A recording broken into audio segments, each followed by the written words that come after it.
3, 2, 1.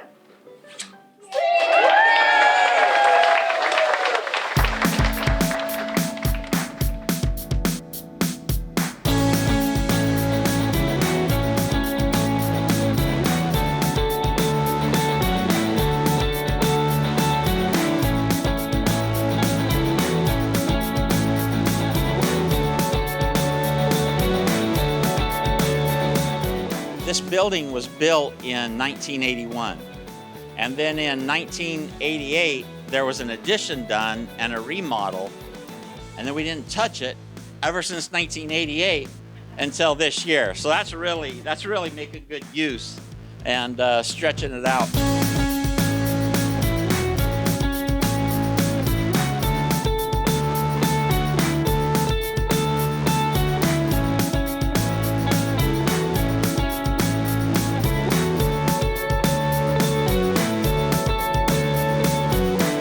It's a great opportunity, especially for our community, for the members who've been coming here for 40 plus years, to see it transition into what it used to be and what it is today. We still keep that homey atmosphere, that open space concept, just to welcome our members come in, so it's amazing.